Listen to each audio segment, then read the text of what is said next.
អស់រយៈកន្លះខែមកនេះដែលខ្ញុំឈឺមិនដឹងថាព្រះមហាក្សត្រដែលជាភរិយារងនេះបានប្រើល្បិចអ្វីខ្លះទេព្រះចៅអធិរាជមិនដែលយាងមកជួបខ្ញុំសូម្បីតែម្ដងតែផ្ទុយទៅវិញយាងទៅនៅជាមួយនាងរាល់យប់ទៅវិញបើនៅតែបែបនេះព្រះចៅអធិរាជប្រហែលជាភ្លេចខ្ញុំបាត់ហើយព្រះនាងម្ចាស់មាតាខ្ញុំបម្រើបានឮថាមុននេះព្រះមហាក្សត្របានប្រទានមាសប្រាក់ពេជ្រកែវកងជាច្រើនដល់នាងស៊ូឆៃរិននោះតែនាងស៊ូឆៃរិននោះពិតជាមានល្បិចកលណាស់ប្រហែលជានាងជាអ្នកលួចជួយរៀបចំផែនការឲ្យព្រះមហាក្សត្រដើម្បីដណ្ដើមយកការពេញចិត្តពីអ្នកមុនទៅហើយអូនាងឆៃរិនតូចម្នាក់នេះហ៊ានគិតគូរដាក់ខ្ញុំទៀតសៀវធីងឥឡូវនៅបម្រើការនៅឯព្រះអង្គម្ចាស់ទី2មែនទេចាស់យូយូរឿងភាគផ្ដាច់មុខ Your Television Series Exclusive ស៊ូឆៃរិននោះជាលំហាត់ប្រាណមួយក្នុងចំណោមលំហាត់ប្រាណដ៏កម្ររបស់អ្នកល្អហើយអញ្ចឹងខ្ញុំនឹងគេងថ្ងៃបន្តិចតើមានរឿងអ្វីកើតឡើងអ្នកនឹងស៊ូឆៃរិនកំពុងធ្វើអ្វីព្រះរាជបុត្រទី2បានដួលសន្លប់មានពុះមាត់ហើយប្រកាច់នៅបន្ទប់សិក្សារបស់ព្រះអង្គរហូតមកដល់ពេលនេះនៅមិនទាន់ភ្ញាក់នៅឡើយតើវាពាក់ព័ន្ធអ្វីនឹងខ្ញុំតាមព្រះបន្ទូលរបស់ព្រះចៅអធិរាជស៊ូឆៃរិនបានប៉ុនប៉ងសម្រាប់រាជវង្សចាប់ខ្លួនភ្លាមខ្ញុំមិនទាំងបានចេញពីផ្ទះផងតើខ្ញុំទៅធ្វើបាបរាជវង្សនៅឯណាពាក្យទាំងនេះអ្នកគួរទុកទៅប្រាប់ព្រះចៅអធិរាជទៅនាំខ្លួនទៅសៀវឈិនស៊ីអ្នកនិយាយមើលអ្នកដែលលួចលាក់នៅក្បែរបន្ទប់សិក្សារបស់ព្រះអង្គគឺគាត់មែនទេមែនហើយគឺគាត់ហើយស៊ូស៊ឺតើអ្នកដឹងពីទោសរបស់អ្នកទេខ្ញុំមិនដឹងពីទោសចង់សម្លាប់ព្រះរាជបុត្ររបស់ខ្ញុំឬខ្ញុំមិនបានធ្វើទេមកយកវត្ថុតាំងមកបង្ហាញមានមនុស្សបានឃើញផ្ទាល់នឹងភ្នែកថាអ្នកបានកប់របស់នេះនៅក្នុងជញ្ជាំងបន្ទប់សិក្សារបស់ព្រះអង្គម្ចាស់ទី2ទាំងសាក្សីមនុស្សនិងវត្ថុតាំងសុទ្ធតែមានតើអ្នកហ៊ានបដិសេធទៀតឬការធ្វើអំពើទុច្ចរិតនៅក្នុងវាំងហើយថែមទាំងគិតចង់សម្លាប់ព្រះរាជបុត្រនេះជាបទឧក្រិដ្ឋដែលត្រូវប្រហារជីវិតមកព្រះចៅអធិរាជតុកតាឈើនេះមិនមែនជារបស់ទូបង្គំទេ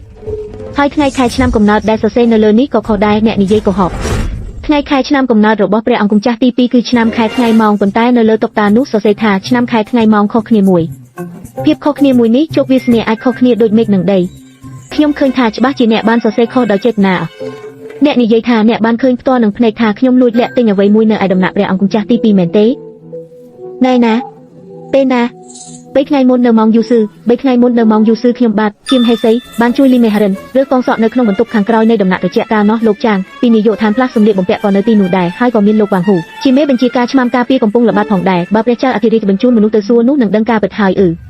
ខ្ញុំចាំខុសហើយគឺ4ថ្ងៃមុនទៅវិញទេលោកចៅពីការិយាល័យភារកិច្ចបាននាំនៅយកតូច3នាក់មកប្រគល់របស់របរឲ្យខ្ញុំបាទជាមហេសីពួកគេនៅជាមួយខ្ញុំតាំងពីម៉ោងសិនស៊ឺអ្នកពូកែទោះទីណាស់សូម្បីតែថ្ងៃខួបកំណើតរបស់ព្រះអង្គម្ចាស់ទី2ក៏អ្នកអាចទីបានត្រឹមត្រូវម្លេះក្រាបទូលព្រះករុណាមិនមែនទោះទីទេគឺការព្រះអង្គម្ចាស់ទី2គម្រប់ខែពេញរដ្ឋបាលផ្ទៃក្នុងបានចុះបញ្ជីហើយទូបង្គំបានដើរកាត់ឃើញដល់ចៃដន្យគ្មានវិធីណាអាចជួយបានឡើយនិយាយបោកបញ្ឆោតបំផន់ព្រះរាជាមកអ្នកណាគេអូវាទៅវានឹងដំបងរហូតដល់ស្លាប់ទៅព្រះករុណាទ្រង់ប្រោសប្រណីព្រះករុណាទ្រង់ប្រោសប្រណីព្រះនាងស្ត្រីលាវជួយទូបង្គំផងព្រះនាងស្ត្រីលាវជួយទូបង្គំផងព្រះនាងស្ត្រីលាវជួយទូបង្គំផងហេតុអ្វីបានជានាងតូចទីងនេះទៅសុំជំនួយពីព្រះនាងស្ត្រីលាវឬមួយក៏អ្នកដែលប៉ុនប៉ងធ្វើបាបព្រះអង្គម្ចាស់គឺព្រះនាងស្ត្រីលាវព្រះករុណាទូបង្គំមិនដឹងទេ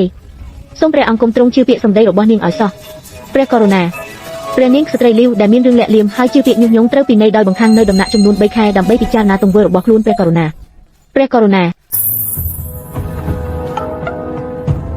កូនសម្លាញ់ព្រះអង្គម្ចាស់ទី2គឺជាបតាបង្កើតរបស់កូនគួរតែមើលថែទ្រង់នេះគឺជាការបង្កប់របស់ព្រះចៅអធិរាជកូនគួរតែដឹងពីថ្ងៃកំណើតរបស់ព្រះអង្គម្ចាស់ទី2ត្រឡប់ទៅពិចារណាទៅល្អហើយអនុញ្ញាតឲ្យនាងត្រឡប់ទៅវិញអាចគិតគូរបានល្អិតល្អន់ប៉ុន្តែធ្លាប់ធ្វើឲ្យមនុស្សបាត់បង់ស្ត្រីម្នាក់នេះពិតជាមិនសាមញ្ញទេកាងធ្វើរឿងមួយឲ្យខ្ញុំអ្នកសុខសប្បាយជីទេខ្ញុំសុខសប្បាយទេព្រះមនាងសូមថ្វាយបង្គំព្រះមនាងខ្ញុំបម្រើមានព្រះបន្ទូលព្រះចៅអធិរាជសូមទ្រង់យាងផ្លាស់ទីកន្លែងផ្លាស់ទីទៅណាទៅព្រះបន្លាមួយចំហៀងនៃព្រះបរមរាជវាំងឈៀនខុនព្រះបរមរាជវាំងឈៀនខុនព្រះដំណាក់ផ្ទាល់របស់ព្រះចៅអធិរាជព្រះបន្លាមួយចំហៀងលោកឪពុកអាចកុំផ្លាស់ទីបានទេខ្ញុំនៅទីនេះវាស្ងាត់ជ្រុំល្អណាស់ព្រះមនាងចរាទ្រង់គុំលំបាកខ្ញុំបម្រើអីព្រះរាជរតីពិបាកនឹងរំលោភបំពានសូមទ្រង់យាងចុះនោះគឺមកស្ដាប់មើលអីខ្ញុំភ្ញាក់ហើយពិតជាធុញទ្រាន់ណាស់ខ្ញុំផ្លាស់មកនៅព្រះបន្លាមួយចំហៀងនេះក៏បានកន្លះខែហើយព្រះចៅអធិរាជស្ទើរតែរាល់ថ្ងៃទ្រង់យាងមកជាប់គុកគ្រាន់តែពិនិត្យមើលឯកសាររាជការនិងអានសៀវភៅហើយថែមទាំងតម្រូវឲ្យខ្ញុំនៅក្បែរទៀតតើគាត់ចង់ធ្វើអ្វីឲ្យប្រាកដឈប់គិតទៅយ៉ាងហោចណាស់បង្អែមនៅទីនេះនៅតែឆ្ងាញ់ស៊ូស៊ីជួយទស្សទាឲ្យខ្ញុំបន្តិចមើលទីអំពីអ្វីទីអំពីគោរបស់ខ្ញុំពិតជាមកដល់មែនទោះទីមិនបានទេហេតុអ្វី វាតកតងនឹងវាសនាគោនិងអាយុយឺនយូរលោកឈិននៅតែចង់រស់នៅពី3ឆ្នាំទៀតដើម្បីជួយខ្ញុំញ៉ាំជ្រូកខ្វៃល្អអញ្ចឹងលោកទាអំពីខ្ញុំទៅទាអំពីអ្វីទៀតទីមើលថាខ្ញុំនៅអាចរស់បានប៉ុន្មានទៀត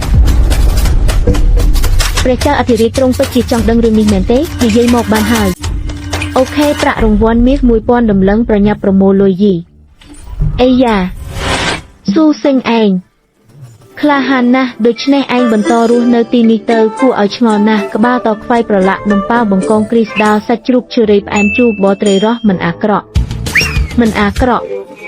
អ្វីក្បិតតែរស់នៅក្នុងខាងមុខនៃព្រះរាជវាំងឆែងខងនេះក្បែរព្រះចៅអធិរាជបន្តិចក៏ពិតមែនក៏ប៉ុន្តែអាហារពិតជាឆ្ងាញ់ណាស់នាងតូចលោកម្ចាស់នៅតែអាចពិសាបាយបានទៀតឬពិតមែនហើយមេធំដីធំតែការហូបចុកសំខាន់ជាងគេលោកម្ចាស់មិនដឹងទេថាឥឡូវនេះមានភ្នែកប៉ុន្មានពូកំពុងសម្លឹងមើលលោកម្ចាស់នៅក្នុងវាំងថ្មីនេះព្រះចៅអធិរាជរវល់នឹងកិច្ចការរដ្ឋយ៉ាងខ្លាំងហើយមិនបានយាងមកព្រះរាជវាំងខាងក្រៅយូរហើយប៉ុន្តែទ្រង់តែងតែយាងមកខាងពួកយើងជារៀងរាល់ថ្ងៃរាល់ដងដែលទ្រង់យាងមកទីនេះគឺគ្រាន់តែទិដ្ឋឯកសាររាជការឬអានសៀវភៅប៉ុណ្ណោះតើវាតកតងអ្វីនឹងខ្ញុំទៅតែអ្នកក៏ទេគេមិនដឹងទេក្នុងវាំងគេល្បីថាទ្រង់គឺច្បាស់ជាទ្រង់បានប្រើមន្តអាគមលួងលោមព្រះចៅអធិរាជទើបធ្វើឲ្យព្រះចៅអធិរាជអាក្រក់ខ្លាំងទ្រង់ពិតជាបារម្ភពីខ្ញុំខ្លាំងណាស់ខ្លាចអីទៅសូម្បីតែព្រះលើក៏មានបន្ទូលដែរថាដរាបណាខ្ញុំប្រព្រឹត្តខ្លួនជាត្រីប្រៃធម្មតានោះនឹងអាចឆ្លងផុតសាច់ជ្រូកបំពងទឹកអំពិលទុំផ្លែឈើរីនេះឆ្ងាញ់ណាស់ទ្រង់ភ្លក់មើលទៅមានការអ្វីសូមក្រាបបង្គំគាល់គ្មានការអ្វីសូមយាងត្រឡប់ក្រាបបង្គំគាល់ព្រះករុណាជាម្ចាស់ជីវិតអង្គលើត្បូងទូបង្គំមានសេចក្តីក្រាបបង្គំគាល់មានបន្ទូលទៅព្រះរាជវាំងឈៀនគុនគឺជាទីប្រថាប់របស់ព្រះចៅអធិរាជហើយថែមទាំងមានព្រះមហេសីគង់នៅព្រះរាជវាំងកណ្ដាលទៀតផងតើ